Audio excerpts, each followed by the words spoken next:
this is Karun Kumar. Welcome to our channel. Let's learn today. So ఈ రోజు topic మంది uncertainty in measurement. Last class లో మనము matter classification, physical classification చూసాం, అలాగే chemical classification చూసాం, మ్యాటర్ ప్రాపర్టీస్ చూసాం, అలాగే కొన్ని ఎస్ఐ యూనిట్స్ చూసాం. సో ఈ రోజు క్లాస్ లో అన్సర్టెనిటీ ఇన్ మెజర్మెంట్ చూద్దాం. మనము ఏదైనా ఒకటి మెజర్మెంట్ చేసినప్పుడు థియరిటికల్ గా ప్రాక్టికల్ గా ఉన్నటువంటి వాల్యూస్ ని తీసుకుంటాం. సో తీసుకున్నప్పుడు అందులో ఎంతో కొంత అన్సర్టెనిటీ ఉంటుంది.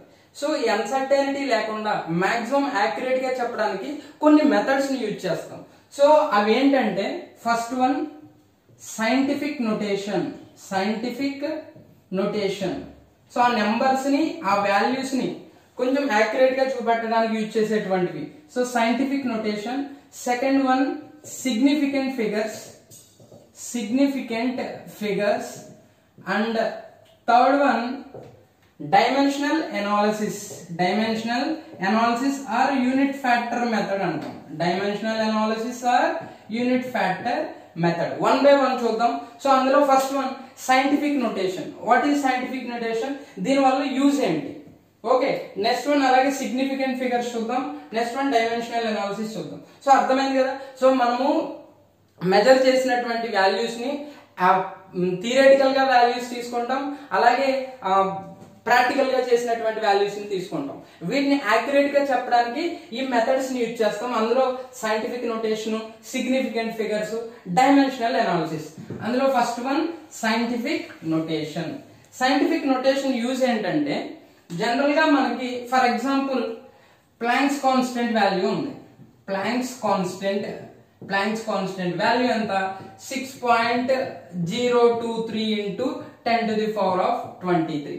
ఓకే, అలాగే లైట్ వెలాసిటీ వాల్యూ ఉంది. లైట్ వెలాసిటీ ఎంత? 3 into 10 to the power of 8 meter per second. So ఇలాంటి వాల్యూస్ మనం ఏం చేస్తున్నాం జనరల్ గా. అలా కాకుండా planks constant value 6.02300000000. So and so on. So ఇలాగ మనం ఇలా నెంబర్ ఎవరీ క్యాలిక్యులేషన్ కి ప్లాంక్స్ కాన్స్టెంట్ వాల్యూ ఇలా తీసుకున్నాం అనుకో. సో దీంతో కనుక మనం మల్టిప్లికేషన్ కానీ లేకపోతే డివిజన్ కానీ ఇలాంటి ఆపరేషన్ చేయాల్సి వచ్చినప్పుడు ఏమవుద్ది, మనకి డిఫికల్టీగా ఉంటుంది. అలాగే లైట్ వెలాసిటీ ఉంది 3 into జనరల్ గా మనకి 3 into 10 to the power of 8 అంటే ఇలా. సో ఇలా ప్రతిసారి కూడా క్యాలిక్యులేషన్ చేయాల్సి వచ్చినప్పుడు ఇలా మనం యూజ్ చేయాలంటే చాలా డిఫికల్టీ. ఓకే, కాబట్టి దీన్ని అవాయిడ్ చేయడానికి ఇటువంటి, అలాగే ఆటమ్స్ లో ఉన్నటువంటి మాలిక్యూల్స్ నెంబర్ చాలా ఎక్కువగా ఉంటది. ఓకే, సారీ, జనరల్ గా మనకి ఆటమ్స్ యొక్క నెంబర్స్ చాలా ఎక్కువగా ఉంటుంది. సో అలాగే వాటి యొక్క సైజు చాలా తక్కువగా ఉంటుంది. అటువంటిప్పుడు కూడా మనకి so for example hydrogen atom యొక్క మాస్ తీసుకున్నప్పుడు 1.66 into 10 to the power of -24 grams అని రాస్తాం. ఇలా కాకుండా సో 0.00000 ఇలాగా 166 ఇలా వాల్యూస్ తీసుకున్నప్పుడు వీటితో క్యాలిక్యులేషన్ చేయాల్సి వచ్చినప్పుడు ఏమవుతుంది, డిఫికల్టీ అవుతుంది. అందువల్ల దీన్ని అవాయిడ్ చేయడానికి వచ్చినటువంటిది ఏంటంటే సైంటిఫిక్ నొటేషన్. ఏంటి? Scientific notation. అర్థమైందా? సైంటిఫిక్ నొటేషన్ అంటే జనరల్ గా మనము ఈ ఆటమ్ తో గానీ మాలిక్యూల్స్ తో గానీ అలాగే చార్జెస్ ఉన్న ఎలక్ట్రాన్ యొక్క చార్జెస్, ప్రోటాన్ చార్జ్, సో ఇలాంటి వాల్యూస్ అన్ని కూడా మొత్తం వాల్యూ వేసి క్యాలిక్యులేషన్ చేయాలంటే, కొన్ని ఆపరేషన్ చేయాలంటే సో మనకు కష్టంగా ఉంటది. కాబట్టి దాన్ని అవాయిడ్ చేయడానికి, అటువంటి ప్రాబ్లమ్స్ ని అవాయిడ్ చేయడానికి వచ్చినటువంటిదే scientific notation. So scientific notation ని మనం జనరల్ గా exponent notation. It is exponent notation. So exponent notation దీన్ని ఎలా రాస్తామంటే capital N into 10 to the power of n. Capital N into 10 to the power of n. So n ఇక్కడ capital N ఏమంటామంటే digit term అంటాం. ఏమంటాం? Digit term. So it values lies between, so general గా 10000 to 9.999. Okay, 999. So ఈ between లో ఉండాలి దీని value. n అంటే ఎక్స్పోనెంట్. సో n అంటే ఇక్కడ ఏంటి? Exponent. Maybe positive value or negative value. This value positive or negative. So కాబట్టి ఎక్స్పోనెంట్ నొటేషన్. సో ఇప్పుడు ఫర్ ఎగ్జాంపుల్ ఉంది. So n value 532,608. దీన్ని సైంటిఫిక్ నోటేషన్ లో కన్వర్ట్ చేయమను. సో సైంటిఫిక్ నోటేషన్ లోకి కన్వర్ట్ చేయాల్సి వచ్చినప్పుడు ఏమవుద్ది?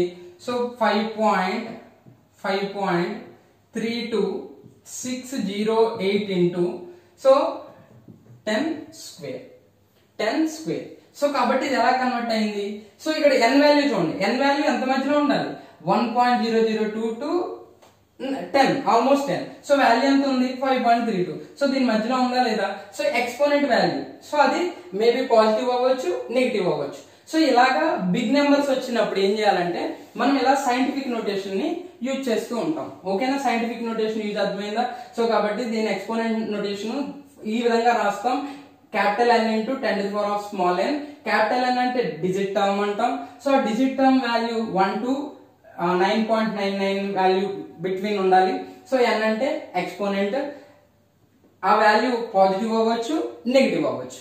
ఓకే, సో ఈ సైంటిఫిక్ నోటేషన్స్ లో మనకు కొన్ని మ్యాథమెటికల్ ఆపరేషన్స్ ఉన్నాయి, like multiplication, okay, division, addition, subtractions. So ఎలా చేస్తాం? సో ఫస్ట్ మల్టిప్లికేషన్ చూద్దాం. చూడండి, మల్టిప్లికేషన్ అండ్ డివిజన్ రెండింటికి ఒకేలా చేస్తాం. మల్టిప్లికేషన్ కి, డివిజన్ కి, రెండింటికి కూడా ఒకేలా చేస్తాం. So for example 6.5 into 10 to the power of 4 into 3.2 into 10 to the power of 5. Okay, so కాబట్టి దీన్ని మనం మల్టిప్లికేషన్ చేయాలి. సో ఈ సైంటిఫిక్ నోటేషన్ లో ఇప్పుడు ఎలా చేస్తామంటే 6.5 into 3.2 into 10 to the power of 4 plus 5. 10 to the power of 4 plus 5. So ఈ వాల్యూని మల్టిప్లికేషన్ చేయండి. సో మల్టిప్లికేషన్ చేసిన value into 10 to the power of 9. So multiplication ఈ విధంగా చేయాలి, అంటే ఈ ఎక్స్పోనెంట్స్ ని యాడ్ చేసేయాలి. ఎక్స్పోనెంట్ ని ఈ రెండు వాల్యూస్ ని మల్టిప్లికేషన్ చేసి, ఓకే, ఈ రెండు వాల్యూస్ ని మల్టిప్లికేషన్ చేసి, సో అప్పుడు ఈ రెండు ఎక్స్పోనెంట్స్ ని యాడ్ చేయాలి. సో మనకి 6 into 3 నియర్లీ 18 అనుకున్నాం. 18 ఆర్ 18 పాయింట్ సంథింగ్ 19 దగ్గరలో ఉంటుంది. సో అప్పుడు ఏం చేయాలి మనం? 10 to the power of 9 కదా. సో మనకి n వాల్యూ అంటే n into 10 to the power of n, అంతే కదా. n వాల్యూ ఎంత మధ్యలో ఉండాలన్నాం? 1 to 9.99. సో ఈ వాల్యూ మధ్యలో ఉండాలి కాబట్టి మనకి ఏం చేయాలి అప్పుడు? 1.8 into so 10 to the power of 10. 10 to the power of 10. So కాబట్టి ఇది ఎక్స్పోనెంట్, ఈ విధంగా మనము ఆ వాల్యూని ఇలా తీసుకురావాలన్నమాట. ఓకే, ఇది మల్టిప్లికేషన్. డివిజన్ కి ఏం చేయాలంటే, సో డివిజన్ కూడా same procedure. So for example 3.2 into 10 to the power of 2, అలాగే 4.5 into 10 to the power of 3. So దీన్ని సైంటిఫిక్ నోటేషన్ లో జనరల్ గా డివిజన్ కి ఎలా చేస్తామంటే same 3/2 4.5 into 10 to the power of 2. 3 పైకి వస్తే -3. సో కాబట్టి ఏమవుద్ది? సో ఈ value into 10 to the power of -1. 10 to the power of -1. So ఈ వాల్యూ కనుక 1 to 10 బిట్వీన్ లో లేకపోతే దాన్ని 1 to 10 బిట్వీన్ లోకి తీసుకొచ్చేయాలంతే. ఓకే, కాబట్టి సైంటిఫిక్ నోటేషన్ మల్టిప్లికేషన్ కి, డివిజన్ కి ఈ విధంగా ఉంటది. Next one addition, subtraction. Addition and subtraction కేసులో ఎలా చేస్తాం? ఎడిషన్, సబ్స్ట్రాక్షన్ చూద్దాం. 6.65 into 10 to the power of 4 plus 4.32 into 10 to the power of 3. So first addition చూద్దాం చూడండి. సో ఎడిషన్ లో సేమ్ ఎక్స్పోనెంట్స్ ని తీసుకురావాలి. So 10 to the power of 4 ఇక్కడ కూడా నేను 10 to the power of 4 తీసుకొస్తాను. అప్పుడు ఏమవుద్ది? 0.432 into 10 to the power of 4. So 6.65 into 10 to the power of 4. So రెండింటిని 6.65 plus 0.432 into 10 to the power of 4. ఈ రెండింటిని యాడ్ చేయండి, ఈ వాల్యూ అలాగే ఉంటుంది, 10 to the power of 4 అలాగే ఉంటుంది. సో కాబట్టి ఎడిషన్ కేసులో ఎక్స్పోనెంట్స్ ని సేమ్ చేయాలి, సబ్స్ట్రాక్షన్ కూడా సేమ్ అంతే. సో అప్పుడు ఏం చేయాలి? 6.65 into 10 to the power of 4, so minus 0.432 into 10 to the power of 4. So ఇదే 6.65 minus 0.432 into 10 to the power of 4. ఇది కూడా అంతే, సబ్ట్రాక్షన్ కి ఎడిషన్ కూడా సేమ్ అన్నమాట. Next one significant figures. మనం జనరల్ గా ఏదైనా మెజర్మెంట్ చేసినప్పుడు అన్సర్టైనిటీ అనేటువంటిది ఉంటుంది. సో అన్సర్టైనిటీ సో కానీ మనము యాక్యురేట్ గా ప్రెసైజ్ గా ఉండాలని అనుకుంటాం. ఓకేనా? సో ఆ మెజర్మెంట్ మనం చేసింది ఏదైనా సరే యాక్యురేట్ గా ప్రెసైజ్ గా ఉండాలని అనుకుంటాం. అసలు యాక్యురసీ అంటే ఏంటి, ప్రెసైజ్ అంటే ఏంటి? Accuracy and ప్రెసైజ్. Okay, accuracy means the agreement of particular value to true value of same quantity. Okay, so next one, what is precision? Okay, precision means the closeness of result,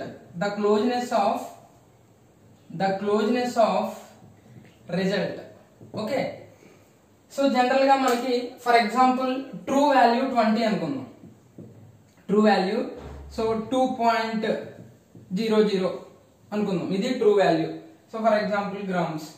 so మనం accuracy ఎలా చెప్తామంటే for example 1.94, okay 1.94, ఇంకొకటి so 1.95. So ఈ రకమైన values వచ్చినప్పుడు దీని accurate అన్నాం. ఓకేనా? అలాగే ప్రిసిషన్ ఎలా చెప్తామంటే సో ఇది ప్రిసైజే. మళ్ళీ ప్రిసైజ్ అంటే ఏంటి, క్లోజ్నెస్ ఆఫ్ రిజల్ట్. సో రెండింటికి దగ్గరగానే ఉన్నాయి కానీ ట్రూ వాల్యూకి దూరంగా ఉంది. ట్రూ వాల్యూకి ఎలాగ ఉన్నాయి, దూరంగా ఉన్నాయి. సో కాబట్టి ఈ రెండు వాల్యూస్ ప్రిసైజే కానీ యాక్యురేట్ కాదు. యాక్యురేట్ కంటే ట్రూ వాల్యూకి దగ్గరగా ఉండాలి. సో రెండింటికి కొంచెం సంబంధం ఉండాలి. సో కాబట్టి ఇక్కడ 2 అంటే ఇక్కడ 1.9495. సో అలా కానీ దీస్ ఆర్ ప్రిసైజ్ వాల్యూస్. అంటే జనరల్ గా యాక్యురసీ అంటే ఏంటంటే the agreement of particular value to true value. True వాల్యూకి దగ్గరగా ఉండాలి వాల్యూ.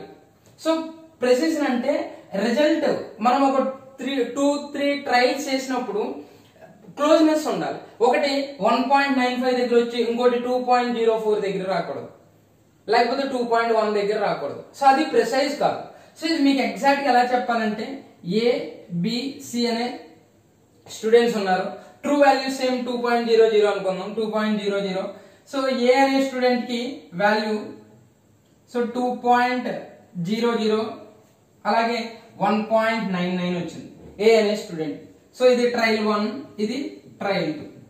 ఓకే, బి అనే స్టూడెంట్ కి 1.94, 1.95. ఓకే, సి అనే స్టూడెంట్ కి 1.95, 2.04.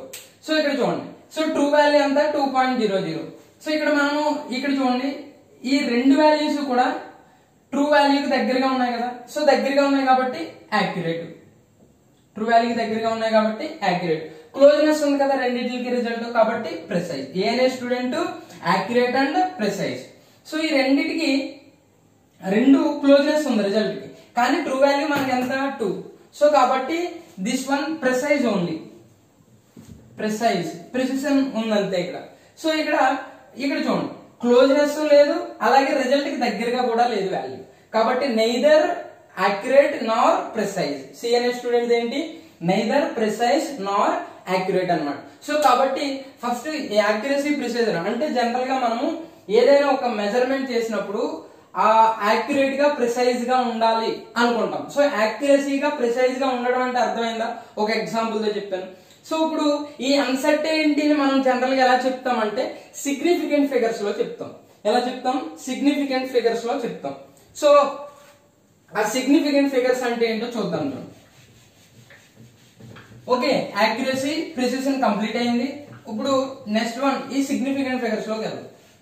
సో మెజర్మెంట్ యొక్క అన్సర్టైనిటీని దేంట్లో చెప్తామంటే సిగ్నిఫికెంట్ ఫిగర్స్ లో చెప్తాం. Significant figures means these are meaningful digits. Okay, meaningful digits known with certainty. Significant figures are meaningful digits known with certainty. ఒక ఎగ్జాంపుల్ తీసుకుని చెప్తాను సో క్లియర్ గా అర్థమవుతుంది. సో మనకి వాల్యూమ్ 11.2 ml ఉంది, 11.2 ml. So this is the certain value, certain values, so accurate values. So మనము ఈ volume తీసుకున్నప్పుడు ఈ 11 అనేటువంటిది ఏం మారదు, ఓకేనా. ఈ 2 మారుతూ ఉంటది, ఎగ్జాక్ట్ గా 11.2 చెప్పలేం, ఓకే. ఈ 2.2 అనేటువంటి వాల్యూ మారుతూ ఉంటది. This is the doubtful digit అంటాం, డౌట్ఫుల్ డిజిట్. అంటే జనరల్ గా సిగ్నిఫికెంట్ ఫిగర్స్ లో యాక్యురేట్ వాల్యూస్ తో పాటుగా ఒక డౌట్ఫుల్ డిజిట్ ఉంటుంది. ఈ వీటన్నిటిని కలిపి మనం ఏమంటామంటే సిగ్నిఫికెంట్ ఫిగర్స్ అంటాం. అంటే ఏది సర్టెన్ వాల్యూ, ఏది అన్సర్టెనిటీ ఉన్న వాల్యూ. ఇది అన్సర్టెన్ వాల్యూ, ఇది ఎగ్జాక్ట్ గా చెప్పలేం. ఈ వాల్యూ 11.3 అవ్వచ్చు, అంటే 11.2 అని ఖచ్చితంగా చెప్పలేం. సో అంటే సిగ్నిఫికెంట్ ఫిగర్స్ ఏం చెప్తాయి అంటే మనకు వచ్చినటువంటి మెజర్మెంట్ యొక్క సర్టెనిటీని అన్సర్టెనిటీని తెలుపుతాయి అన్నమాట. సో కాబట్టి యాక్యురేట్ వాల్యూస్ ఉంటాయి, certain values, one doubtful digit ఉంటుంది. వీటన్నిటిని కలిపి మనం సిగ్నిఫికెంట్ ఫిగర్స్ అంటాం, ఓకే. సిగ్నిఫికెంట్ ఫిగర్స్ అంటే అర్థమైందా. సో కాబట్టి significant figures are meaningful digits known with certainty. So అందులో యాక్యురేట్ వాల్యూస్ ఉంటాయి, అలాగే వన్ డౌట్ఫుల్ డిజిట్స్ ఉంటాయి, ఓకే. సో దీనికి సిగ్నిఫికెంట్ ఫిగర్స్ ని మనం చెప్పడానికి కొన్ని రూల్స్ ఉన్నాయి, ఓకే. సో ఆ రూల్స్ ఏంటో చూద్దాం, okay. First rule, so total గా ఒక 5 రూల్స్ ఉంటాయి. ఆ 5 రూల్స్ చూద్దాం. Significant non zero digits are significant. Non-zero digits are significant. So all non-zero digits are significant. For example, 285 centimeters అనుకోండి, మనకు వచ్చినటువంటి వాల్యూ అంతా 285 సెంటీమీటర్స్. సో ఇవన్నీ కూడా సిగ్నిఫికెంట్, ఎందుకంటే నాన్ జీరో డిజిట్స్ అన్ని. అలాగే 11.5 ml అనుకోండి, 11.5 ml, ఇక్కడ కూడా అన్ని non zero digits. Non zero digits కాబట్టి ఇక్కడ సిగ్నిఫికెంట్ ఫిగర్స్ ఎన్ని 3. అర్థమైందా first point. All non zero digits are significant. All non zero digits are significant. Next one, initial zeros, okay. Before the non zero digits, before the non-zero digits or initial zeros, before the non-zero digits are insignificant, ఓకేనా. So general గా non zero digits ముందర ఉండేటువంటి zeros అన్నమాట. అంటే for example 0.0052. So ఇక్కడ ఏంటి non zero digits ఏంటివి, ఇది నాన్ జీరో డిజిట్స్. సో వీటిని బిఫోర్ ఎన్ని జీరోస్ ఉన్నాయి, 3 జీరోస్ ఉన్నాయి.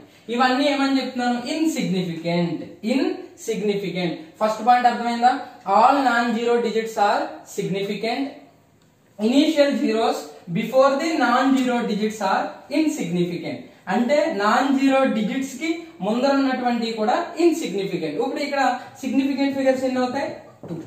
సిగ్నిఫికెంట్ ఫిగర్స్ ఎన్ని 2. సో తర్వాత ట్రాపింగ్ జీరోస్ అంటాం. తర్వాత ఏంటి ట్రాపింగ్ జీరోస్, అంటే నాన్ జీరో డిజిట్స్ కి మధ్యలో ఉండిపోతాయి, ట్రాప్ అయిపోయి ఉంటాయి. So for example 4.0091 value. So ఇవి నాన్ జీరో డిజిట్స్ కి మధ్యలో ఉండిపోయినాయి కదా. ట్రాపింగ్ జీరోస్ అంటే between the non zero digits are significant. So ఈ జీరోస్ ఏంటి ఇక్కడ మనకి, ఇవి సిగ్నిఫికెంట్ అవుతాయి, ఇవి ఏమవుతాయి సిగ్నిఫికెంట్. థర్డ్ పాయింట్ అర్థమైందా. First point all non zero digits are significant. Example చెప్పాను, ఫర్ ఎగ్జాంపుల్ 285 లో సిగ్నిఫికెంట్ ఫిగర్స్ ఎన్ని 3. నాన్ జీరో డిజిట్స్ అన్ని కూడా సిగ్నిఫికెంటే. నెక్స్ట్ పాయింట్ ఇనీషియల్ జీరోస్ ముందర ఉన్నటువంటి జీరోస్ గురించి మాట్లాడుతున్నాం. Before the non zero digits కు ముందర ఉన్నటువంటి జీరోస్ అన్ని కూడా ఇన్సిగ్నిఫికెంట్, అది సిగ్నిఫికెంట్ ఫిగర్స్ అవ్వవు. నెక్స్ట్ పాయింట్ ట్రాపింగ్ జీరోస్, అంటే ఈ మిడిల్ లో ఉండిపోయినటువంటి నాన్ జీరో డిజిట్స్ కి మిడిల్ లో ఎన్ని జీరోస్ అయితే ఉండిపోతాయో అవన్నీ కూడా సిగ్నిఫికెంటే. అంటే ఇప్పుడు సిగ్నిఫికెంట్ ఫిగర్స్ ఎన్ని ఇక్కడ 5. ఇక్కడ సిగ్నిఫికెంట్ ఫిగర్స్ ఎన్ని 5. నెక్స్ట్ వన్ ఎండింగ్ జీరోస్ అంటాం. ఎండింగ్ జీరోస్ లో 2 కండిషన్స్ ఉంటాయి. ఒకటి డెసిమల్ పాయింట్ తోటి ఒకటి డెసిమల్ పాయింట్ తో ఉన్నది, ఇంకొకటి decimal without decimal point, without decimal point. So for example 400 ఉంది, 400 వాల్యూ ఎంత 400 పాయింట్ అన్నాం, ఇక్కడ డెసిమల్ పాయింట్ అన్నాను కదా 400 అన్నాం. సో ఇక్కడ ఇలా గనక డెసిమల్ పాయింట్ కనుక ఉంటే ఇవి సిగ్నిఫికెంట్ అయిపోతాయి ఈ zeros. For example without decimal point ఇదే వాల్యూ డెసిమల్ పాయింట్ లేదు, ఇవి ఇన్సిగ్నిఫికెంట్ అవుతాయి. అంటే ఇక్కడ సిగ్నిఫికెంట్ ఫిగర్స్ ఎన్ని ఓన్లీ 1.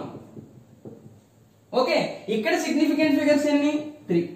అర్థమైందా? ఎండింగ్ జీరోస్ కేసులో 2 పాయింట్స్ ఉంటాయి, డెసిమల్ పాయింట్ తో ఒకటి, వితౌట్ డెసిమల్ పాయింట్ తో ఒకటి. డెసిమల్ పాయింట్ కనుక ఉంటే సిగ్నిఫికెంట్, డెసిమల్ పాయింట్ ఉంటే significant. Without decimal point zeros are insignificant, zeros are insignificant. ఓకేనా? ఎండింగ్ జీరోస్ అర్థమైందా 2 కేసులు. So next one, so next point scientific notation కొరకు. సైంటిఫిక్ నోటేషన్ అంటే లాస్ట్ క్లాస్ లో ఆల్రెడీ చెప్పాను సైంటిఫిక్ నోటేషన్ ఎలా రాయాలి. సో ఫర్ ఎగ్జాంపుల్ 3.4 × 10⁵ ఇది సైంటిఫిక్ నోటేషన్ లో ఉంది. ఓకే, సైంటిఫిక్ నోటేషన్ లో ఉన్నప్పుడు ఇక్కడ సిగ్నిఫికెంట్ ఫిగర్స్ ఎన్ని ఉంటే, ఎన్ని నెంబర్స్ ఉంటే అవన్నీ కూడా సిగ్నిఫికెంట్ ఫిగర్స్ అయిపోతాయి. కాబట్టి 3.4 లో ఎన్ని సిగ్నిఫికెంట్ ఫిగర్ ఎన్ని నెంబర్స్ ఉన్నాయి 2. కాబట్టి ఇక్కడ సిగ్నిఫికెంట్ ఫిగర్స్ ఎన్ని 2, సిగ్నిఫికెంట్ ఫిగర్స్ ఎన్ని 2. సో చూడండి ఇక్కడ 3.4 × 10⁵ లో 3.4 × 10⁵ లో ఇది scientific notation. Okay, scientific notation అంటే లాస్ట్ క్లాస్ లో చెప్పాను మీకు ఆల్రెడీ. సో ఈ 3.4 లో ఎన్ని నెంబర్స్ ఉన్నాయి ఇక్కడ 2. ఎన్ని ఉంటే అవన్నీ కూడా సిగ్నిఫికెంట్ ఫిగర్స్ అయిపోతాయి. For example 4.352 × 10⁵. సిగ్నిఫికెంట్ ఫిగర్స్ ఎన్ని ఎస్ఎఫ్ ఎన్ని ఇక్కడ 4, ఎన్ని 4. కాబట్టి 5th రూల్ అది. అలాగే 6th రూల్ చూద్దాం. 6th వన్ లో జనరల్ గా మనకి నెంబర్స్ అంటే ప్యూర్ నెంబర్స్ కేసులో, okay, pure numbers and constants అంటే లైక్ వెలాసిటీ ఆఫ్ లైట్ ఇలాంటి కాన్స్టెంట్స్ కేసులో ప్యూర్ నెంబర్స్ అంటే లైక్ 6, ఓకే, జనరల్ గా 6 బాల్స్, ఓకే, లేకపోతే 20 eggs ఇలాంటి కేసులో అంటే ప్యూర్ నెంబర్స్ అన్నమాట. ఇలాంటిదప్పుడు ఏమవుతుంది అంటే ఇన్ఫినిటీ సిగ్నిఫికెంట్ ఫిగర్స్ ఉంటాయి. ఇన్ఫినిటీ సిగ్నిఫికెంట్ ఫిగర్స్ అంటే ఫర్ ఎగ్జాంపుల్ 20.000000 అలా ఎన్నైనా పెట్టుకోవచ్చు కదా. అలాగే 6.000000 కాబట్టి ఎన్నైనా రాసుకోవచ్చు. కాబట్టి సిగ్నిఫికెంట్ ఫిగర్స్ ఏమవుతాయి ప్యూర్ నెంబర్స్ కి ఇన్ఫినిటీ అవుతాయి. అలాగే కాన్స్టెంట్ కూడా 3 × 10⁸ m/s. 3 అంటే ఒకటే సిగ్నిఫికెంట్ ఫిగర్ అవుతుంది అక్కడ. 3 ఏమవుతుంది కాన్స్టెంట్స్ కి, కాన్స్టెంట్ ఏ వాల్యూ అయినా సరే మనం యూజ్ చేసేటువంటి కాన్స్టెంట్స్ ఉంటాయి కదా వాటన్నిటికీ కూడా సిగ్నిఫికెంట్ ఫిగర్స్ ఇన్ఫినిటీ ఉంటాయి. ఓకేనా? 6 పాయింట్స్ అర్థమైందా? ఫస్ట్ పాయింట్ వెరీ సింపుల్ గా ఉంటాయి ఇవి. First all non zero digits are significant అంటే మనకు వచ్చినటువంటి మెజర్డ్ వాల్యూలో నాన్ జీరో డిజిట్స్ అన్ని కూడా ఏమవుతాయి సిగ్నిఫికెంట్ అవుతాయి. ఫస్ట్ 3 జీరోస్ కేసులో 3 కేసెస్ చూడండి. ఒకటి initial zeros, trapping zeros, ending zeros. Initial zeros కేసులో బిఫోర్ వచ్చినప్పుడు, ఇనీషియల్ జీరోస్ అంటే బిఫోర్ నాన్ జీరో డిజిట్స్ కి ముందర ఉండేటువంటి జీరోస్ అన్ని కూడా ఇన్సిగ్నిఫికెంట్. ఏంటి? ఇన్సిగ్నిఫికెంట్. అలా కాకుండా ట్రాపింగ్ జీరోస్, ట్రాపింగ్ అంటే మధ్యలో ఉండిపోవడం, ఈ నాన్ జీరో డిజిట్స్ కి మధ్యలో ఉండిపోయినటువంటి జీరోస్ అన్నిటిని కూడా సిగ్నిఫికెంట్ కింద కన్సిడర్ చేయాలి. నెక్స్ట్ ఎండింగ్ జీరోస్ విషయంలో 2 పాయింట్స్ ఉన్నాయి. ఒకటి డెసిమల్ పాయింట్ తోటి, ఇంకోటి వితౌట్ డెసిమల్ పాయింట్ తోటి. డెసిమల్ పాయింట్ తో ఉంటే ఎన్ని జీరోస్ ఉంటే అవన్నీ కూడా సిగ్నిఫికెంట్ అయిపోతాయి. ఓకే, అలా కాకుండా వితౌట్ డెసిమల్ పాయింట్ తో అయితే కనుక మనకి ఏమవుతాయి 400 ఉంది. 400 లో డెసిమల్ పాయింట్ లేదు. సిగ్నిఫికెంట్ ఫిగర్స్ ఎన్ని అవుతాయి? ఓన్లీ 1, 4 జీరోస్ ని కన్సిడర్ చేయకూడదు. నెక్స్ట్ సైంటిఫిక్ నోటేషన్ లో రాసినప్పుడు ఇక్కడ ఎన్ని నెంబర్స్ అయితే ఉన్నాయో అవన్నీ సిగ్నిఫికెంట్ ఫిగర్స్ అవుతాయి. So next one pure numbers కి, కాన్స్టెంట్స్ కి ఇన్ఫినిటీ సిగ్నిఫికెంట్ ఫిగర్స్ ఉంటాయి. More number of significant figures more accurate. More accurate. For example 20 తీసుకోండి. ఓకే, ఫర్ ఎగ్జాంపుల్ 20 వాల్యూ ఉంది. సో ఇక్కడ సిగ్నిఫికెంట్ ఫిగర్స్ ఎన్ని? ఓన్లీ 1. అలా కాకుండా వాల్యూ నువ్వు ఎంత అని చెప్పావంటే 20.1 అన్నావు. ఎంత అని చెప్పావు? 20.1. ఇక్కడ సిగ్నిఫికెంట్ ఫిగర్స్ ఎన్ని? 3. సో ఇది యాక్యురేట్ వాల్యూ, 20.1 యాక్యురేట్ వాల్యూ. నువ్వు ఇచ్చిన రిజల్ట్స్ లో 20 ఉంది, 20.1 ఉంది. ఏది మోర్ యాక్యురేట్ వాల్యూ అంటే 20.1. Why? Because this 20.1 is having more number of significant figures. More number of significant figures, more accurate. Okay, clear? This is about the significant figures rules. Okay, and then next addition. Significant figures ని addition ఎలా చేయాలి, subtraction ఎలా చేయాలి, significant figures edition subtraction ఎలా చేయాలి చూద్దాం. Okay, so general గా 4.568, 1.2, 3.34 ఇవి సిగ్నిఫికెంట్ ఫిగర్స్ అనుకున్నాం. వీటి ఎడిషన్ ఎలా చేయాలి? సో జనరల్ గా ఫస్ట్ డిసిమల్ పాయింట్ తర్వాత ఎక్కడైతే తక్కువ నెంబర్స్ ఉన్నాయో దాన్ని సెలెక్ట్ చేసుకోవాలి ఫస్ట్. సో డెసిమల్ పాయింట్ తర్వాత తక్కువ నెంబర్స్ ఎక్కడ ఉన్నాయి మనకి? 1.2. అంటే సిగ్నిఫికెంట్ ఫిగర్స్ లో కూడా ఇంతే, ఈ డిజిట్ తర్వాత అన్ని నెంబర్లు రావాలి. ఓకేనా? అంటే చూడండి ఇక్కడ 8 0 1 0 1 7 9 9.008. సో కాబట్టి ఇక్కడ డెసిమల్ పాయింట్ తర్వాత లోయెస్ట్ నెంబర్ ఎక్కడ ఉంది? 1.2 కేసులో ఉంది. అంటే ఇక్కడికి వచ్చేటువంటి వాల్యూ ఏమవుతుందంటే 9.0 కింద తీసుకోవాలి. ఓకే, సిగ్నిఫికెంట్ ఫిగర్స్ ఎలా చేయాలో అర్థమైందా? 9.0 కింద కన్సిడర్ చేయాలి. సో అంటే లీస్ట్ ఎంత అయితే ఉన్నాయో, లీస్ట్ డెసిమల్ పాయింట్ తర్వాత లీస్ట్ నెంబర్స్ ఎంత ఉన్నదో అంత క్యాలిక్యులేషన్ చేసుకోవాలి, అది తీసుకోవాలి, అది కన్సిడర్ చేయాలి. ఓకేనా? సో మూడిట్లో కూడా మనకి లీస్ట్ ఎక్కడ ఉంది? డెసిమల్ పాయింట్ తర్వాత ఒక నెంబర్ ఉంది ఇక్కడ. సో కాబట్టి ఇది కన్సిడర్ చేసుకోవాలి. సో ఓవరాల్ గా అక్కడ మనకి ఆప్షన్స్ ఇచ్చేటప్పుడు వాల్యూస్, సో దీన్ని ఎడిషన్ చేయమని ఆప్షన్ 4 ఇస్తాడు. సో 9.008 9.0. సో మనం జనరల్ గా ఇది ఇచ్చామనుకో రాంగ్ ఆన్సర్ అవుతుంది. సో కాబట్టి సిగ్నిఫికెంట్ ఫిగర్ ఏదో అప్పుడు దీనికి ఆన్సర్ ఏదో అవుద్ది, ఎడిషన్ చేస్తే 9.0 అవుద్ది. ఓకేనా? సో ఇదే విధంగా సబ్స్ట్రాక్షన్ కూడా అంతే, ఎడిషన్. సో అదే మల్టిప్లికేషన్ అండ్ డివిజన్.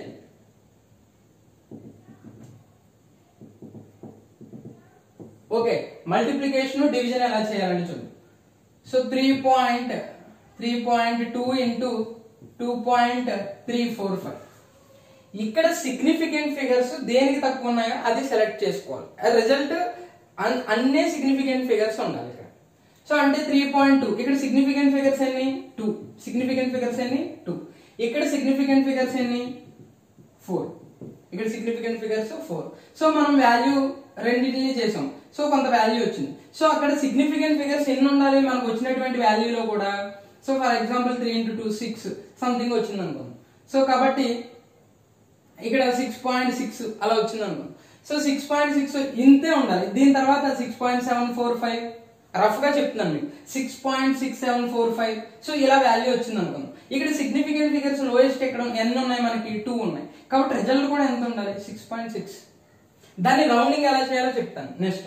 సో ఓకేనా, అర్థమైందా? సో ఇక్కడ ఎడిషన్ సబ్స్ట్రాక్షన్ వచ్చేసరికి డెసిమల్ పాయింట్ తర్వాత లీస్ట్ నెంబర్ ఎంత ఉందో, ఎన్ని నెంబర్స్ ఉన్నాయో చూసుకోవాలి, అది రిజల్ట్ లో రావాలి.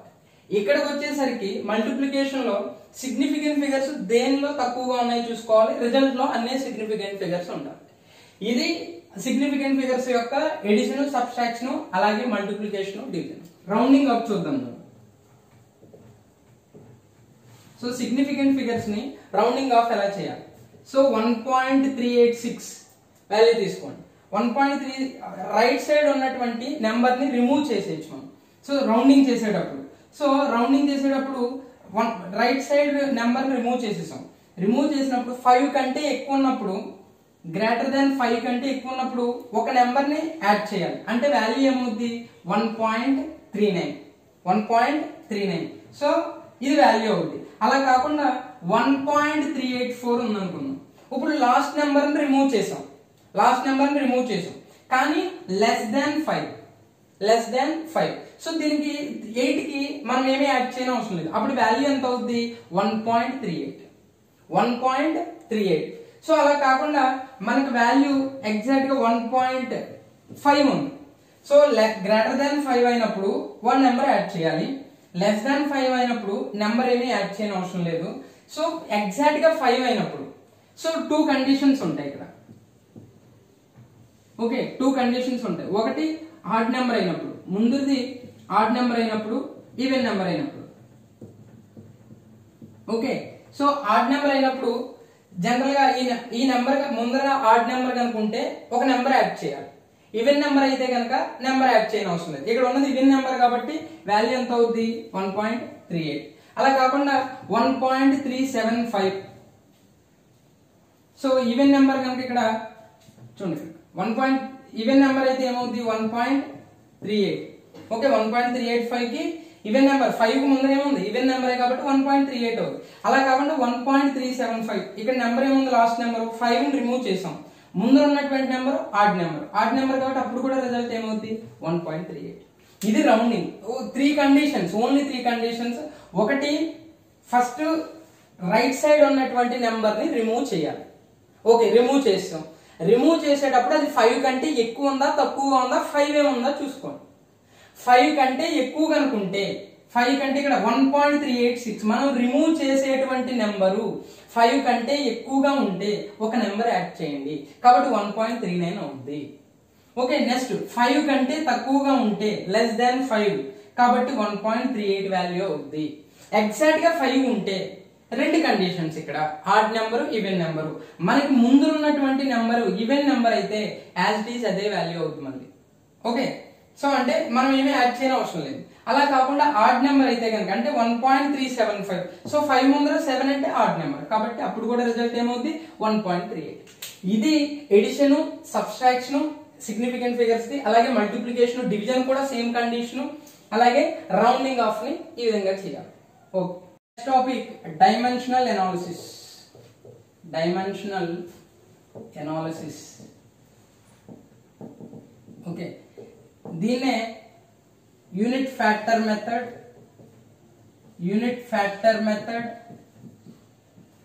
ఆర్ ఫ్యాక్టర్ లేబుల్ మెథడ్ అంట. It is also known as unit factor method or factor label method. So what is the use of dimensional analysis? So while calculating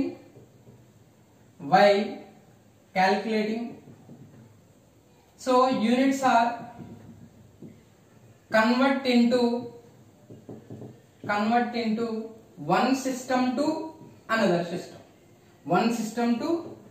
system. Okay, so కాబట్టి మనం ఏదైనా calculation చేసినప్పుడు one system నుంచి ఇంకొక system convert చేస్తూ ఉంటాం. అంటే kgs నుంచి గ్రామ్స్ కి, ఓకే, లీటర్ నుంచి సెంటీమీటర్ క్యూబ్ కి. సో అలాంటిదప్పుడు ఈ డైమెన్షనల్ అనాలిసిస్ ని యూజ్ చేస్తాం. సో ఒక 2-3 ఎగ్జాంపుల్ చెప్తాను. సో అవి అయిపోతే డైమెన్షనల్ అనాలిసిస్ కంప్లీట్ అయిపోతుంది. ఓకే, డైమెన్షనల్ అనాలిసిస్ ఎందుకు యూజ్ అవుతుంది అర్థమైందా? So dimensional analysis is also known as unit factor method or factor label method. So ఎందుకు యూజ్ అవుతుంది అంటే while calculating units are converted to one system to another system. So అప్పుడు మనం ఈ dimensional analysis ని use చేస్తాం. Okay, so అంటే kgs నుంచి గ్రామ్స్ కన్వర్ట్ చేసినప్పుడు, అలాగే నెక్స్ట్ వన్ లీటర్స్ నుంచి సెంటీమీటర్ క్యూబ్ కానీ మీటర్ క్యూబ్ కానీ కన్వర్ట్ చేసినప్పుడు, సో ఇలాగా మనం యూనిట్స్ ని కన్వర్ట్ చేస్తూ ఉంటాం. ఓకే, సో ఫర్ ఎగ్జాంపుల్ ఒక ఎగ్జాంపుల్ చూద్దాం. 5 inches convert 5 inches, okay, 5 inches into centimeters. 5 inches into centimeters. First inch కి సెంటీమీటర్స్ ఎన్నో తెలియాలి మనకి. Okay, 1 inch is equal to 2.54 centimeters. 2.54 centimeters. So ఇది రాసేటప్పుడు చూడండి, దీన్ని ఎలా రాసుకుంటాం జనరల్ గా 1 inch divided by 2.54 అంటే 1 inch కి 2.54 centimeters. Okay, is equal to అలాగే 2.5 centimeters ఇది 1 కి ఈక్వల్.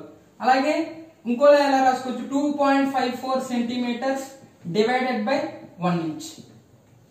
ఓకే, 1 inch కి ఎన్ని సెంటీమీటర్స్ 2.54 centimeters. ఓకే, అలాగే ఇక్కడ కూడా దీన్ని మళ్ళీ 1 inch కి 2.54 centimeters. సో ఇలా కూడా రాసుకోవచ్చు కదా.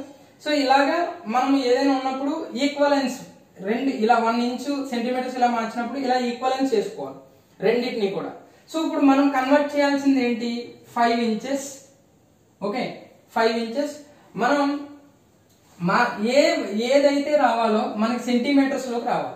సెంటీమీటర్ ఏదైతే రావాలి, దేంట్లోకి అయితే కన్వర్ట్ చేయాలో దాన్ని న్యూమరేటర్ లోకి తీసుకోవాలి. అంటే ఏ వాల్యూ తీసుకోవాలి? సెంటీమీటర్స్ ఎక్కడ ఉంది? ఇక్కడ ఉంది. సో కాబట్టి 2.54 centimetres divided by 1 inch. Divided by 1 inch. Inch cancel. So అప్పుడు 5 into 2.54 సెంటీమీటర్స్. ఇదే దాని వాల్యూ. కన్వర్ట్ అయిపోయింది కదా సెంటీమీటర్స్ లో. సో నెక్స్ట్ 2 లీటర్స్ ని, ఓకే, 2 లీటర్స్ ని సెంటీమీటర్ క్యూబ్ లో కన్వర్ట్ చేయమన్నాడు. కన్వర్షన్ చేస్తూ ఉంటాం.